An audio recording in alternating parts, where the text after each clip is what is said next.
Hey everyone, and welcome back to Exposed Scandalous Files of the Elite. I am your host, Jim Chapman. And before I get into today's episode, just quickly, I got some Patreons to thank, some celebs and some global celebrities at that. And first, we want to start off with Miss Charlotte Upton, all the way from Hamilton, Alabama. And I'll tell you this, I'm a huge LSU fan, obviously being from the Baton Rouge area. I'm also a Nick Saban fan. So you won't hear me say this much, but roll Tide, unless you're playing LSU, of course. Thank you so much, Miss Charlotte, for supporting us as a global celebrity. And look, this next lady, Miss Michelle Martin, she is from Prairieville, Louisiana, which is only about 30 minutes from where I record at. And she's also one of my favorite people. She supports everything that I do. She's been in my studio. And Miss Michelle, you are the best. Thank you so much for supporting me as a global celebrity on Patreon. And if you're interested in joining the Patreon, you get bonus episodes galore. We've dropped, I think, already like 4, and we've only had that Patreon set up for about a month and a half. And depending on the tier, we send little welcome packages. And so look, Miss Charlotte and Miss Michelle, I need you, if you could, to email me at exposedpodcastfiles@gmail.com, your t-shirt size, so I can send you out a welcome package. Also, one more thing I want to address, and I actually got this message right before I went into the booth to record this episode, and that is from Miss Janeth Moutre. Miss Janeth, I'm hoping I'm pronouncing that last name right, but you said, I've enjoyed the podcast, but I thought you weren't going to say the shooter's name. I have not finished listening to episode 3, and you have said his last name 5 times. To say your favorite thing, WTF. And you're absolutely right. I did say that, and I'll tell you why I kind of reverted back from that. And I try to just say his last name when I say it now. But I was referring to him as asshole and he is an asshole. And I was referring to him as that in episode 1. And I think I did it a couple times in episode 2. But between episode 1 and episode 2, I had several people reach out, and they 100% agreed with me to try to not say his last name, but at the same time, they felt like the curse words were a little bit too much because I was saying it so much in episode 1. So look, I'm from a long family of Navy guys, and we cuss a lot. And so I tried to scale back on that. The issue was there were a lot of occasions, especially in episode 3, where I was referring to 2 different people. So I might be referring to an FBI agent and an asshole. And instead of saying asshole, I had to refer as crooks so that you would know who I was talking about specifically. And that's kind of hard to explain out loud, but that was the reason I reverted a little bit back to saying at least his last name. I may have said his first and last name once or twice, but you're absolutely right. I did say that, and I need to stick to that. And so I'm going to try to stick to what I said I was going to do. And I do think he's an asshole. And so I'm going to refer to him as that. And I apologize if that offends you, but it is what it is. So you're actually right on that. And thank you for listening. So let's get into it. And there was some breaking news, and I always try to tell you the breaking news before I get into today's episode of Becoming 47, this part 4. And look, at the end of this episode, I'm going to give you some really important information on episode 5 that you're going to want to hear. So stay tuned for that at the end of this episode. But here's the breaking news. And I wanted to make sure you were all aware of this because I apparently missed it the first time around. But the investigation has a good idea, at least pertaining to what Crooks had in mind with the explosives that he had in his vehicle. And I'm going to reference this article from CBS News. And it reads like this: Trump gunmen plan to use explosives to help escape rally site. The gunman who tried to assassinate former President Donald Trump planned to use explosives to create a diversion in a bid to escape the rally site, a leading lawmaker has revealed. House Foreign Affairs Committee Chairman Michael McCaul, a Republican from Texas, said on CBS Face the Nation that asshole had a detonation device on his body and 2 bombs in his vehicle. What his plan was to assassinate the president, create a diversion by blowing up his vehicle on the other side of the property, and then he could escape, said McCall, who served 3 terms as chairman. CBS News previously reported that an AR rifle, remote transmitter, and cell phone were found on the shooter's body, while 2 explosive devices, a drone, a tactical vest, and 4 magazines of the same ammunition used in the shooting were found in asshole's vehicle. The U.S. Secret Service quickly came under intense scrutiny with questions mounting about how the assassination attempt could have happened at such a high-profile event. So let's talk about that for a second. It doesn't really specify exactly how they know that.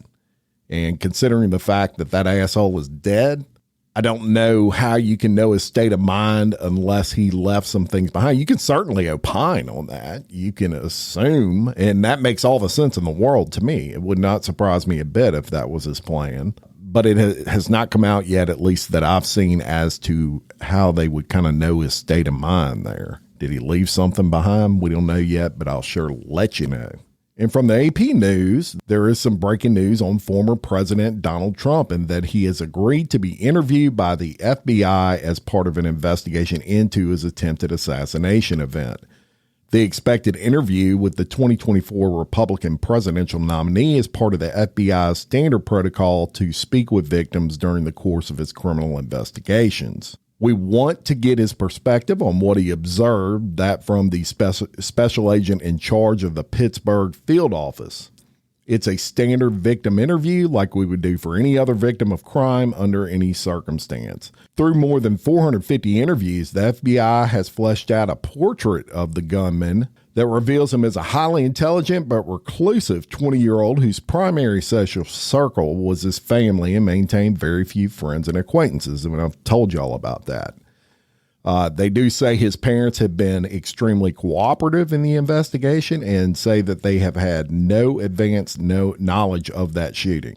The FBI has not uncovered a motive as to why he chose to target Trump, but investigators believe the shooting was a result of extensive planning, including the purchase under an alias in recent months of chemical precursors that investigators believe were used to create explosive devices found in his car and home. And that's something new, at least for me, that I had not seen, was that he used an alias to buy those bomb-making supplies, essentially. And then the New York Post released chilling new video shows asshole moving across the roof before the Trump assassination attempt. And look, if you haven't seen this video, I'm gonna try to put it up on the Patreon for the Patreon members, but it is absolutely chilling. I mean, you can see him snaking across that roof, and it's not the one where everybody saw him and it was a perspective where they were screaming, hey, he's got a gun, and that video's been everywhere. This one is from the perspective of someone that was actually behind Trump filming with their cell phone. There might have been a little catty corner to him, and you can actually see him crawling across the roof and getting into position. Chilling footage taken by one of the victims gravely wounded, and y'all, that's James Copenhaver, the guy that was killed in the Trump assassination attempt, captured a figure dashing across the AGR International roof outside the rally grounds just moments before the shooting erupted. The footage taken by James Copenhaver at 6:08 p.m. on July 13th, minutes before bullets started flying at 6:11, captured what appeared to be the gunman running along the rooftop outside the rally grounds in clear view of the former president. After running across a rooftop, the figure in the video appears to crouch down and begin taking position. He's getting in that prone position over the rally. All the while, Trump speaks completely unaware of the danger looming. The clip cuts out before the gunfire begins. Chilling. And even more chilling that it was the guy who was killed. It was him filming that. So don't tell me no one could see that asshole on the roof. Don't tell me that bullshit. So we'll move on, and that is the breaking news that I have. And as I said, we're going to pick up with part 4 of this series, Becoming 47. And I told you just a few episodes ago that Secret Service Director Kimberly Cheadle, she resigned after her testimony in front of the committee investigating the attempted assassination of the former president. So obviously, when this happens, you have to name an acting director. And Ronald Rowe of the Secret Service, he was placed in the role of acting director for the Secret Service after her resignation. So who is Ronald Rowe and what is his experience? I'm going to go over his bio with you that you can find on the actual Secret Service website. And it says, effective July 23rd, 2024, Ronald Rowe Jr. serves as the acting director of the Secret Service. As acting director, he is responsible for successfully executing the agency's integrated mission of protection and investigations by leading a diverse workforce composed of more than 7,800 agents, uniformed division officers, technical law enforcement officers, and administrative, professional, and technical personnel. Prior to this appointment, he served as Deputy Director of the Secret Service in April of 2023. In this role, Mr. Rowe was responsible for the direct oversight of the agency's daily investigative and protective operations. Mr. Rowe also guided the agency's policies and was responsible for introducing state-of-the-art technology to enhance the agency's protective countermeasures. Prior to his appointment as deputy director, Mr. Rowe served as the agency's assistant director for Office of Intergovernmental and Legislative Affairs. He was responsible for leading the Secret Service engagement with Congress, the Department of Homeland Security, and government partners. And it goes on, y'all, to cover a lot of things that he's done. He's very experienced in the Secret Service. And at the end, it says Mr. Rowe started his career with the Secret Service in 1999. He previously served as a police officer in West Palm Beach, Florida. Isn't that ironic?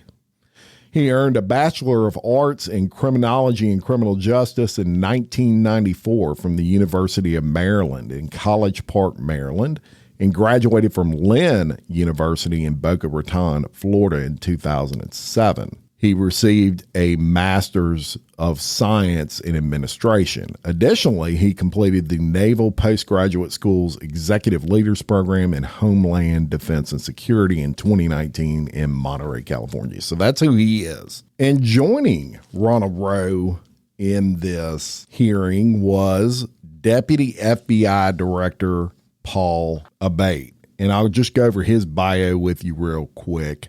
Director Christopher Wray has named Paul Abbate as the Deputy Director of the FBI. As deputy, he oversees all FBI domestic and international investigative and intelligence activities. Mr. Abbate recently served as the Associate Deputy Director.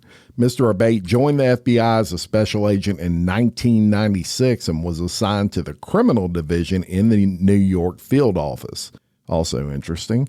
He was also named a member of the SWAT team. In 2003, Mr. Abbate was promoted to Supervisory Special Agent and transferred to the Iraq unit in the Counterterrorism Division at the FBI headquarters in Washington. He also deployed to Iraq in 2005 and served as the Senior FBI Liaison Officer to the Department of Defense. Then in 2006, Mr. Abbate moved to the Newark field office in New Jersey, where he served on the Joint Terrorism Task Force. He was deployed to Afghanistan in 2008 and served as the FBI's Deputy On-Scene Commander, where he led FBI counterterrorism operations and personnel. And it goes on and states in 2013, he was promoted to a special agent in charge of the Detroit office, which covers the entire state of Michigan. In 2016, he was appointed to Executive Assistant Director for the Crime, Cyber Response, and Services Branch of the FBI. And in 2018, was named the Associate Deputy Director. So that's who he is. And I've got my own opinions on both of these guys that I will talk about during this episode. We're going to get into it, and we did learn some things in this hearing, and one of the things we got more clarity on was some information on how that AR-15 got onto the site The question was asked by Senator LaFonza Butler to FBI Deputy Director Abbate, and here is what that exchange sounded like. How did Mr. Crooks, how was he able to get an AR-15 onto the roof of that building? Does your investigation illuminate anything that we have learned to help to make that point more clear? We don't have definitive evidence yet as to how he got the rifle up there. Based on everything that's been collected thus far, photos, video, eyewitness accounts, we do believe he likely had it in the backpack. Broken down in the backpack? We're still assessing that. Our laboratory has looked at the rifle itself and measured that against the backpack itself. And if placed in this backpack, it would extend outside. It would have been visible. We don't have anyone who observed him with the backpack with a rifle, a barrel, or other part of it sticking out of the backpack. But the rifle would not have fit fully into this backpack to be concealed and whole. We have video that was recently found of the shooter walking in a distance from his car just before 6 p.m., about 5:56. I believe, and based on everything we have, we assess that he returned to his vehicle at that time, got the backpack, and then proceeded back to the area and to the AGR building. And then he's observed, of course, on the roof, just minutes later, holding the backpack in front of him. In fact, there's dash cam footage from a police vehicle that shows him briefly traversing the roof with the backpack in front of him. And then it's just minutes after that he's actually seen by the officer who I described with the rifle on the roof. It's possible that he broke the rifle down, though we don't have conclusive evidence of that, and took it out of the bag on the roof in those moments before and reassembled it there. That's one of the theories we're looking at and working on right now. Thank you for that. You take me right, Acting Director Rowe. Thank you for your years of dedicated service and jumping in a hot time. But you take me right to this point of communication. There's been a lot of conversation about and even in your written and verbal testimony, you have talked a lot about the communication and the disparate nature in which it's happening across the different channels. One sort of foundational question that I have is, are all elements of an event communicated on the same channel? If I lost my kid and I'm at a big rally, are local law enforcement talking on the same channel about me losing my kid that they're talking about a suspicious individual? So when it comes to the locals, they likely have some type of common channel that they work off of in a county or an adjoining municipality. When it comes to the Secret Service, we do have various channels for various agents and our uniformed division officers working specific aspects of that advance. So it's not possible that the delay in communication or the losing of the thread of tracking this individual was sort of lost in the commotion of all of the other communications that could have been, or maybe was sort of separate from the communications channels that were happening. Senator, I can only speak to the Secret Service lines of communication, and we did not have anything beyond suspicious person that was communicated to us. Last question really quickly, because I'm out of time, but Acting Director, was there any communication with the Secret Service that was talking directly with the former president's detail? That feels like there's been some question by colleagues about why the call wasn't made to delay the event. Help us understand the communication that either was or was not happening directly with the former president's detail to make the call to delay 10 minutes, 20. We've all been to these events. They never happen on time. But to delay while this was being investigated. So the detail, they were operating on their net, which our security room was monitoring. But again, having information of a suspicious individual. There were other calls that day of individuals that came to the attention of law enforcement, of people that needed medical attention. So it really, that particular, regarding the assailant, that never really rose to a level of we should not put him out there. Had we known that there was a dangerous individual out there, we would never let a protectee go out on stage. Now, in the last part of that clip, you heard, had we known a very dangerous individual was around, we would have never let the president go onto the stage. And y'all, I got to be honest, that made my blood boil. He's essentially saying that the local police, it was their fault. And this is a Secret Service acting director, mind you. It's their fault. They were communicating with each other, but they were not communicating with us, and we didn't know anything about it. I mean, this kid was on a roof, and we've already seen the footage from, sadly, a dead man who was shot by this asshole. And you can see the perspective, right? It doesn't make sense to me. I mean, in that video, his whole head is sticking out. Something ain't stirring the Kool-Aid. But for the acting director to actually say the words, "had we known," that's an issue.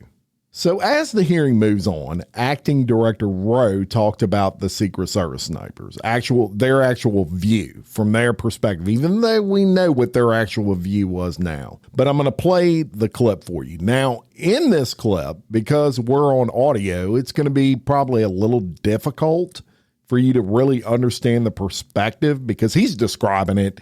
He's showing pictures of it from the view of the Secret Service snipers to the roof where Cruz was at, and we don't have the advantage of showing you those pictures through audio. However, it's what he says after that was most concerning to me. So here's that clip. And if I may, Senator, if I could point out something right now, if I may, and we will place this for the record, but this is the point of view. This is from the second floor of the AGR building. This point of view is the point of view where the counter sniper team locally was posted. The gold arrow indicates where the shooter fired from. Looking left, why was the assailant not seen? When we were told that building was going to be covered, that there had been a face-to-face that afternoon, that our team leads met, this was the view. Let me show you another view, Senator. This view is a reenactment by one of my agents. Laying flat. There is a 5-inch rise on the middle of that roof. The assailant would have had to present his bore over that to get his shot off. The view underneath reflects the perspective that he would have had. Again, I call your attention back to the first exhibit if they'd have looked left. This is what our counter sniper team saw. Shooter, no elbows, you barely make out the crown of his head. Below it, the assailant up prone. And let me just tell you, our counter sniper, this individual, I know him, I consider him a friend. He has covered me operationally in conflict zones. And when I did my time on the president's detail, he exemplifies the courage, the skill, and the ability to respond under great stress in such short time to neutralize the threat and prevent further loss of life. Getting back to your question, Senator, these were discussions that were had between the Pittsburgh field office, the local counterparts, and everyone supporting that visit that day. And that's why when I laid in that position, I could not, and I will not, and I cannot understand why there was not better coverage, or at least somebody looking at that roof line when that's where they were posted. He straight up lied. According to the local police, there were no discussions. And I believe them. The local police are not going to lie on the Secret Service. They're just not going to do it. And according to them, There were no discussions prior to the event. So Senator Klobuchar, which she's a pretty staunch Democrat, and I'll credit her. She dispels those dumbass, the shooting never happened rumors. And in this exchange, she actually gets the acting Secret Service director to admit to something you'll find very interesting. Listen to this clip.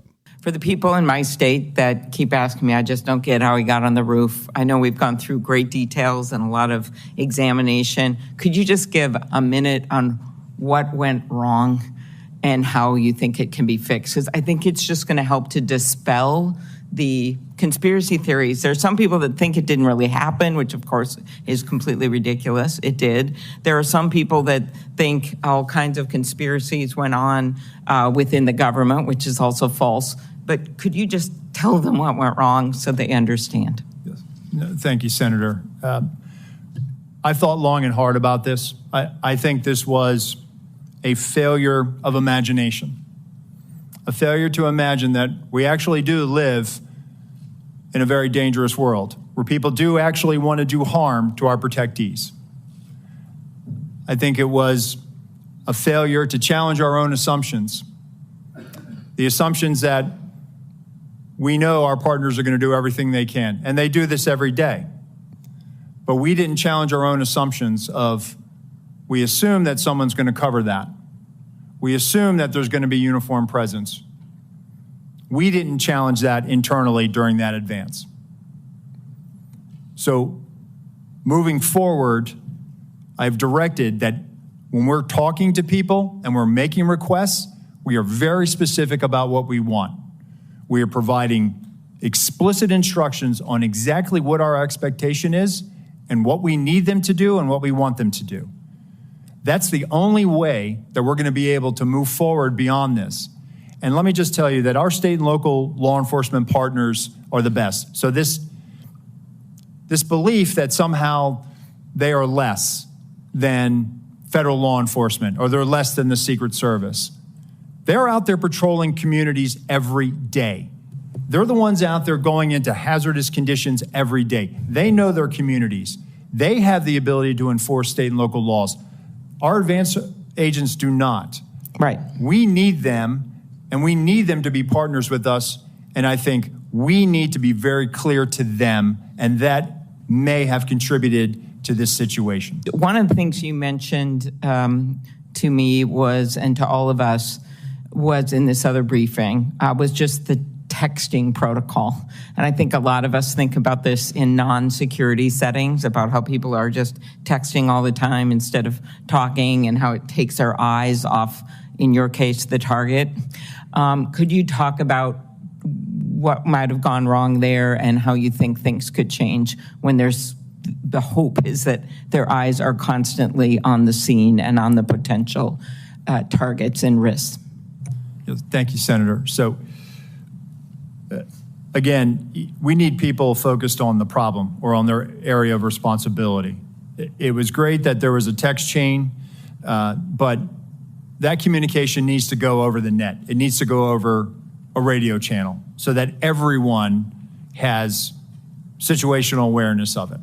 The point I was making in the closed door briefing is that we have to get to a point now where we are using our radio systems to have that collective awareness of this. I think one of the things that I've directed is that in addition to the interoperability, we're going to roll out common operating picture, a common operating platform that we utilize for national special security events. We have the ability to roll that out to the field that has a Blue Force tracker in it that's able to, where you can put where all your state and local assets are, where our federal assets are. But in addition to that, I want people using the radio. So it's great that the tactical elements are talking to each other. It's great that the shift is talking to each other, but we have to be able to make sure that whenever we come across a situation, that everyone has situational awareness of this. And I will take this, in my time when I was operational in the President's detail, we were given the explicit instruction, hey, if you're going to pass it, if it's relevant enough that you feel like you need to pass that information, do it over the radio. And that was the protocol that we had. And I think over the years, perhaps with the advent of technology and smartphones, perhaps we've gotten away from that. But we need to get people back on the scope, back on mission, back focused on what they need to be responsible for. Now, early in that clip, he mentioned, and actually he said exactly this: we made assumptions. We assumed someone was going to cover that, meaning the roof. And there you have it. If you assumed it, that means you never verbally told someone to cover the roof, as you said you did in the clip I just played a few minutes ago, where he stated he had discussions regarding that roof with the local police and the state police. Both things can't be true. Either you assumed it and you didn't tell somebody, or you told somebody. And he just told you both things. That's called talking out of both sides of your mouth. And that dude is lying. Proof positive he's lying, in my opinion. You form your own. Now, it's about to get really heated in this next exchange. So, Senator Hawley, he wanted to know why a Secret Service sniper was not on that roof, like all of us. Look, it's the most glaring thing in this whole case. In likely the most heated exchange of the day, the acting director attempts to answer that question and more. So I'm going to play you the clip, and we're going to unpack this after you listen. Senator Hawley. Thank you, Mr. Chairman. Director Rowe, can you put your first poster, your first demonstrative back up? Please put A up, please. Let's make sure everybody can see it. This is the photograph, I believe, that you took, your team took of the roof, the AGR roof. Yeah, that's the one. Okay, so from this vantage point, as the law enforcement who are in those windows, as they look left, they should be able to see the shooter clearly there on the AGR second floor roof. My question is, why is there not a Secret Service counter sniper on that roof? So, Senator, when we post up, our methodology is to look at things that can see in on our protectees, so that they can provide that coverage. But why is there not a Secret Service counter sniper there with clear line of sight? That roof has a clear line of sight to the former president. Why didn't you put a Secret Service counter sniper there? The Secret Service's counter sniper role is to neutralize those threats that are looking in on us from where the protectee is, not necessarily you think maybe you might want to revise that protocol in light of what happened here? They were protecting the principal, and I think the principal got shot. I understand that, sir. So do you think you might want to revise the protocol? Let me ask you this. Who was the lead site agent who made the decision to leave the AGR building completely outside of the security perimeter? Who was that? Senator, I cannot give you that name. This person is operational. They're still doing investigations. They're still doing protective visits. Have they been relieved of duty? Senator, they have not been relieved of duty. I know their name, by the way. Why have they not been relieved of duty? They are still cooperating, not only being interviewed by the FBI, but also by our Office of Professional Responsibility. And we will let the facts of the mission assurance and any further investigations play out. Isn't the fact that a former president was shot, that a good American is dead, that other Americans were critically wounded, isn't that enough mission failure for you to say that the person who decided that building should not be in the security perimeter probably ought to be stepped down? Senator, I think you're using the word decided, and I think we need to allow the investigation play out to include. So who did make the decision then? If it wasn't the lead site agent, who made the decision not to put that in the security perimeter? Senator, you're zeroing in on one particular agent. I want to find out exactly what was the entire decision process. So I think I want to be neutral and make sure that we get to the bottom of it and interview everybody in order to determine if there was more than one person who perhaps exercised bad judgment. Well, sure. My question is, why don't you relieve everybody of duty who made bad judgment?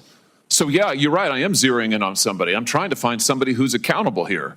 So you're telling me that the person who made the decision not to include this in the perimeter has not been relieved of duty. What about the person who's in charge of the interoperability of radio frequencies between local law enforcement and Secret Service. Has that person been relieved of duty?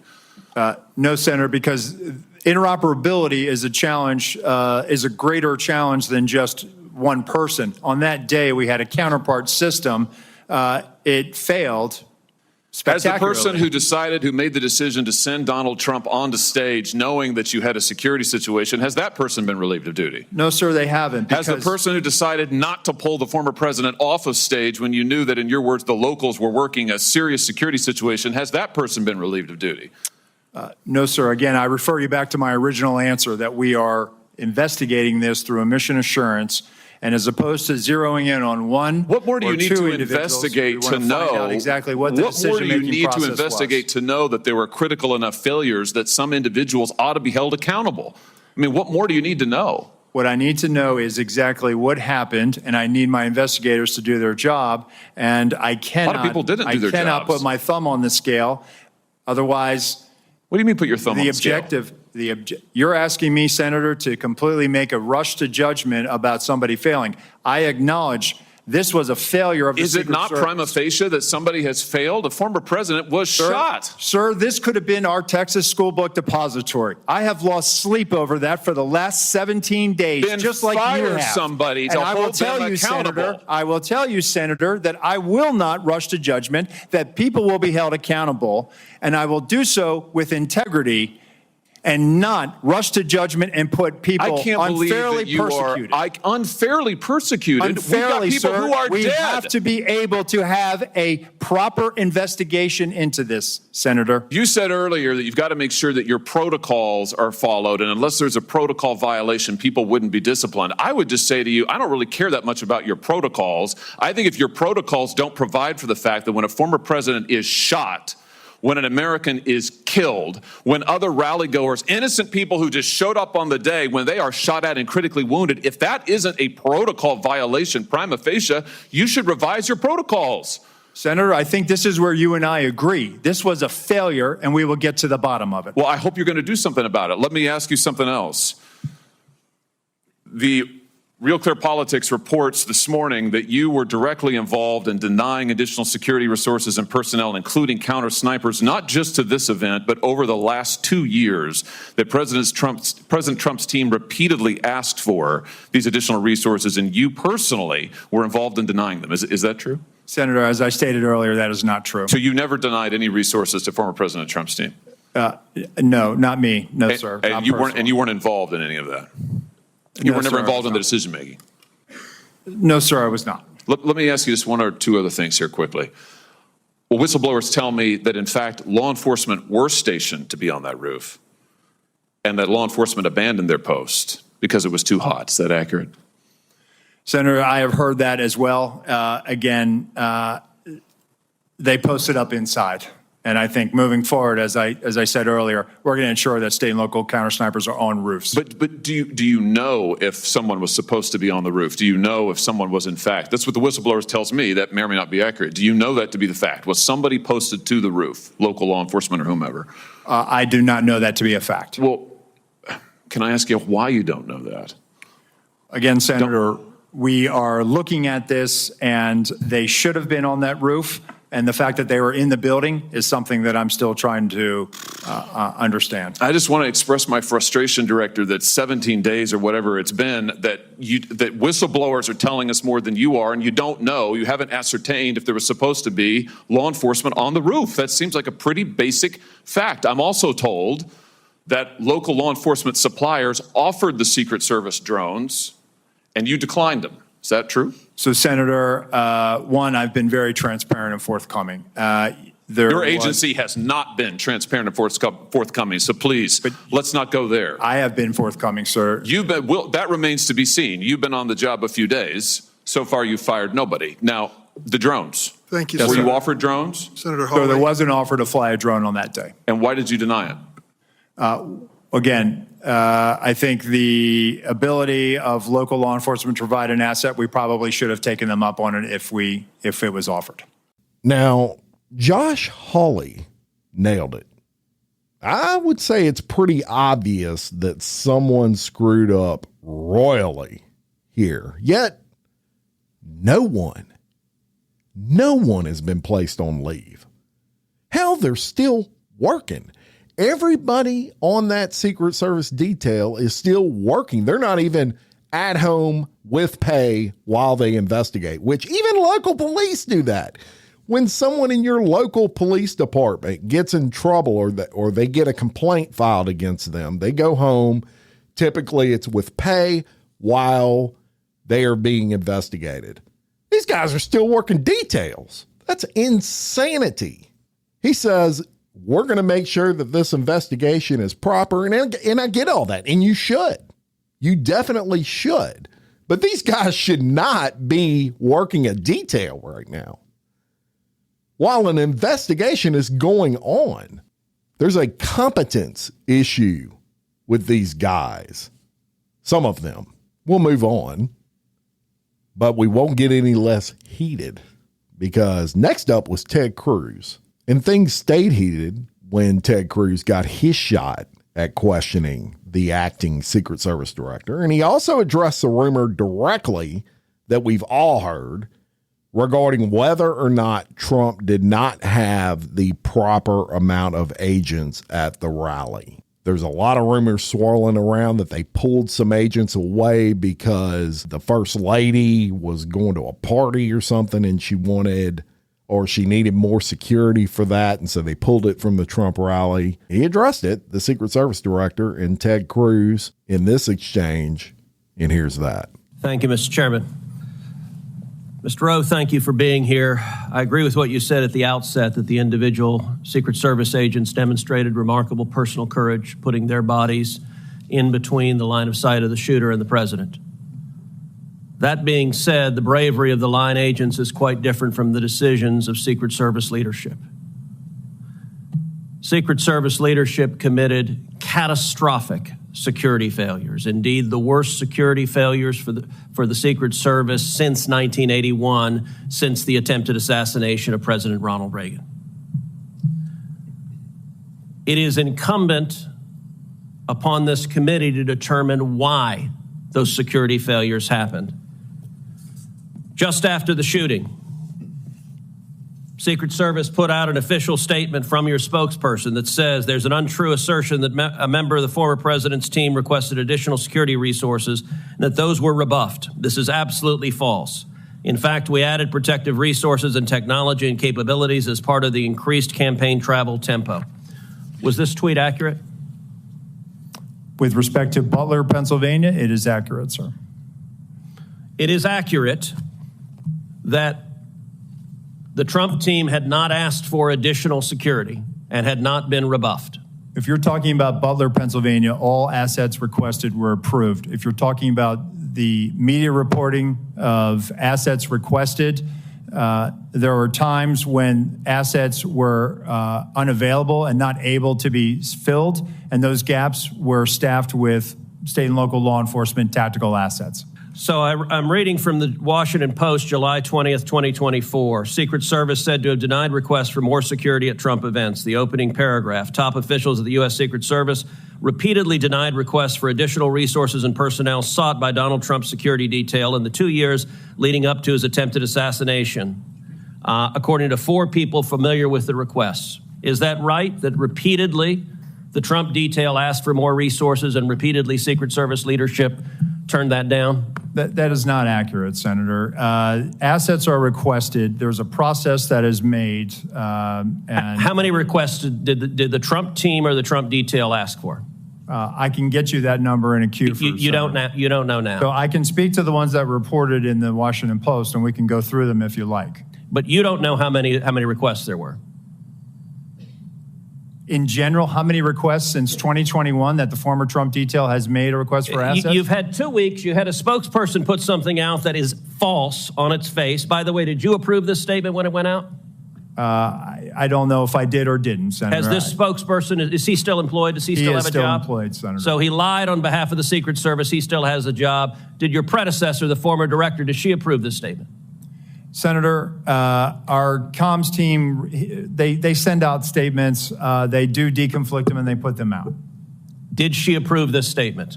I don't know if she did or did not, Senator. And you don't know if you did either? I don't recall approving it, Senator. will you commit to provide this committee in writing every written request for additional resources from the Trump campaign or the Trump detail and every response from Secret Service? Senator, I will commit to providing responses and getting you the information that you are seeking. Let me ask you something. And who makes the decision to deny those requests? Did you make that decision? Which requests? Are you talking about the ones that were in the Any of Washington them. Post? Yes. So the process, sir, is that a detail will make a request for either staffing, technical assets, that is handled between the field office and the detail. It goes up to a logistics office between our Okay, office so of there's a investi- bureaucracy. Is there a decision maker? It's not a bureaucracy, Give Senator. me it's the a person process. that's the decision maker. Is there one? Senator, it's a conversation. It's not just an absolute yay or nay. So let me tell you what I believe. I believe that the Secret Service leadership made a political decision to deny these requests. And I think the Biden administration has been suffused with partisan politics. Did the same person who denied the request for additional security to President Trump also repeatedly deny the request for security to Robert F. Kennedy Jr., whose father was murdered by an assassin and whose uncle was murdered by an assassin? Did the same person make that decision? Senator, what I will tell you is that Secret Service agents are not political. Okay, you're not and nor answering do my they but you know what? allow. I'll get Leadership to your appointed by answer, the Senator, president, if you allow leadership me appointed to. by the president is political. I have a simple question, yes or no. Did the same person deny the Trump request that also denied the RFK request? That's a yes or no question. Senator, that is not a yes or no question. One, there is a process for a candidate nominee to receive protection. Does the buck stop anywhere? Does the buck stop anywhere? Bipartisan process that the Hill It's a participates in. bicameral, bipartisan process. What camera? For a candidate, You for are a not a candidate Congress. You don't protectee, have a camera. Mr. Kennedy submitted a request that was referred over to the CPAC. Okay, you're refusing to answer the question. Let me ask, because the failures on that day were catastrophic. By the way, is it true that on the day of the Butler event that Secret Service transferred agent from President Trump to the First Lady? No, sir, that's not true. That's been widely reported. It's not true. There was one airport agent that actually went on the manpower request for the Trump detail. They handled the arrival at the airport What for is the First Lady. What was the and relative size of the Trump detail compared to the detail that is assigned to the President or the First Lady? Senator, the former president travels with a full shift, just like the president. What's so the exact same size? Is that your testimony that President Trump had the same size detail that President Biden has? On the day of in Butler, the agents surrounding him, it is the same number of agents surrounding the president today. There is a difference between a sitting president who also not only Hold on, you're using president in a way that is not clear. Is it your testimony that in Butler, Pennsylvania, Donald Trump had the same number of agents protecting him that Joe Biden has at a comparable event? I'm telling you the shift, the close protection shift surrounding. That's a yes what or you no. asked me, Senator, and I'm trying to answer it. You are not answering it. Is it the same number of agents or not? Senator, there is a difference between the sitting president of the United States. Then what's the difference? The difference? 2X, 3X, 5X, National 10X? Command Authority to launch a nuclear strike, sir. I'm not there are other asking. assets How many that more travel agents? with the president that Sir, the former president will you are not get. refusing to but answer the number straight. of Secret Service Sir, agents protecting him. Stop interrupting me. Go ahead, You Senator. are refusing to answer clear and direct questions. I am asking the relative difference in the number of agents between those assigned to Donald Trump and those assigned to Joe Biden. I'm not asking why you assign more to Joe Biden. I'm asking, is the difference, is it 2X? Is it 3X? Is it 5X? Is it 10X? Senator, I will get you that number so you can see it with your own eyes. I told y'all that was heated. And let's cover some of the things that were said. Did you approve the statement before it went out? I don't know if I did or if I did not. Bullshit. Bullshit. That's the second time I can almost definitively tell you. And of course, I wasn't there. I have no direct knowledge. I have to say that for legal reasons. But my bullshit meter is on 10 right now. And that's the second time during this podcast. I don't believe this guy. And Cruz nailed it. All of these decisions are driven to serve a political end.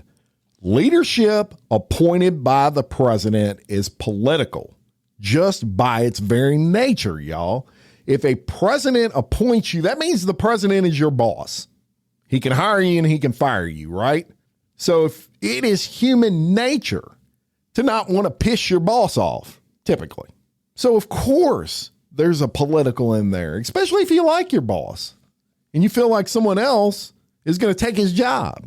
But for this guy to say there's nothing political about the Secret Service, not at the local level. I mean, look, there are 99 out of 100 Secret Service agents that are great, but there's good and bad in every profession. And when you go way up that ladder to the leadership of the Secret Service, those people are political. Make no mistake about it.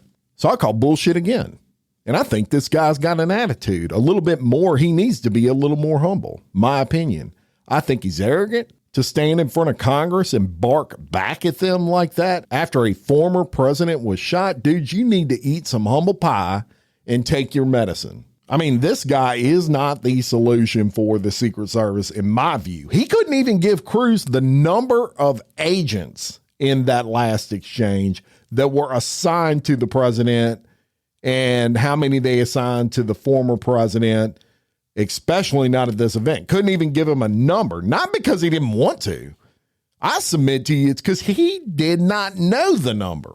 And he didn't want to put a number out there and look like a dumbass. But instead of just saying that, instead of just saying, I don't have the number, I'll get it for you, he wants to get argumentative with Cruz. Now, the last clip that I'm going to play you is from Louisiana Senator John Kennedy. I've met John Kennedy personally, and he is a heck of a guy and just as funny in person as he is on TV. And look, just real quickly on John Kennedy, a lot of people don't realize this. John Kennedy is probably the smartest guy in Congress. Do y'all know he is a Rhodes Scholar? He has a degree from Vanderbilt. Then he got his law degree. He's a Rhodes Scholar, but he talks funny. You know, he's just sounds like a good old boy from South Louisiana. And he's from Zachary, which is about 20 minutes from where I record, 30 minutes. Big brain on John Kennedy. And he has a unique way in which he questions people. If you're familiar with him, you know that already. But in his exchange with both the FBI director and the Secret Service acting director, Kennedy, who seemingly never gets heated, he keeps his cool like he always does, and he maintains that unique questioning as only he can do it. And here's that exchange. Mr. Abbate, am I saying your name right? Yes, Senator, thank you. You are the Deputy Director of the FBI, is that correct? Yes, Senator. Is there any doubt in your mind or in the collective mind of the FBI that President Trump was shot in the ear by a bullet fired by the assassin Cruz? Senator, there is absolutely no doubt in the FBI's mind whether former President Trump was hit with a bullet and wounded in the ear. No doubt, there never has been. Okay. I've been part of this investigation since the very beginning, and that has never been raised. You're sure? Yes. It wasn't a space laser. No. It wasn't a murder hornet. Absolutely not. It wasn't Sasquatch. No, Senator. It was a bullet. It was a bullet, Senator. 100%. Fired by Crooks. Yes, sir. That hit President Trump in the ear and almost killed him. 100%, Senator. Okay. Mr. Rowe, help me understand this. The assassin Crooks fired his first shot, as I understand it, at 6:12 p.m. He was about 150 yards away. It's been reported that the snipers, the government snipers, saw him on the roof 20 minutes before. Not 2 minutes, 20 minutes before. Is that correct? Senator, that's first time I'm hearing this. That is not correct based on the information I have right now, sir. Well, when did the FBI snipers see him on the roof? Just Secret Service snipers, sir. I mean, I'm sorry, you're right. That's Secret an insult, Service sir. sniper. No, I'm just kidding. I understand. I apologize. When did the Secret Service snipers, one of whom ultimately shot the assassin crooks, first see him on that roof? So, sir, immediately upon the shots being fired, our snipers. I know that, but when did they first see him? You got a guy lying on a roof. Yeah. You got snipers in an elevated position. They can look down on the roof. You got the guy lying there with a gun pointed at the former president of the United States. And they shot him. Good for them. He's now dead as Woodrow Wilson, and that's a good thing. I'm sorry. God forgive me, but it's a good thing. But when did the snipers first see him? As soon as he presented himself as a target and a threat to the president, sir. And when was that? He fires initially a volley. I believe it was 3 shots. No, he fired at 6:12 p.m. Yes, sir. Okay, that's the first shot. So within 15.5 seconds of the first shot, he's Here's what neutralized. people are asking. Yes, sir. He was up, Crooks was up there. The snipers at some point saw him, Yes, sir. our snipers, because they killed him. Yes, sir. When did they first see him? It has been reported repeatedly that the snipers first saw him 20 minutes before. That's more than a quarter in an NFL football game. Yes, sir. Do you don't know the answer? So to I that? do know the answer, sir. I'm telling you that. What is the answer? No, When they did not see him. They only They never saw saw him. No, sir. Well, They did not. how could they not see the guy? How could they not see him? They're in an elevated position. They're checking rooftops. They're looking around. Yes, There's sir. 2 government snipers. How could they not see him? There he was, big as Dallas, lying there with a gun pointed at the president. How could they not see him? I believe he was obscured by that roof, sir. He did not pop up. The roof is flat with ridges. He's below the line where they would have seen him, sir. There is he did have concealment. I'm not going to say it's cover. He did have concealment, and then ultimately gets into firing position and fires. And within 15.5 seconds of his first shot, he's neutralized. I've gone way over. You gentlemen need to answer these questions. And there, peeps, I submit to you, is the key to this whole fucking deal. How could they not see him? Especially since the video that I referenced in this podcast came out, where he is clearly seen from someone that was behind Trump. Well, sadly, and it pains me to say this, I think there's a good chance they did see him. It's just not looking good for big government. And there'll be more to come on that with episode 5, which I'm going to drop soon. And I want to let you know about episode 5 and who we're going to be talking about in that episode. And that is probably the most beloved sheriff in the entire country. He comes from the center of the state of Florida, Polk County, and his name is Grady Judd. What I like about breaking down what he thinks about this entire incident is, number one, Grady Judd has done one of these events, these rallies that Trump was involved in with the Secret Service before. And he knows exactly how that process is supposed to work. And I underline supposed to work. He also gives his opinion on what went wrong and many other things. That's coming to you in episode 5.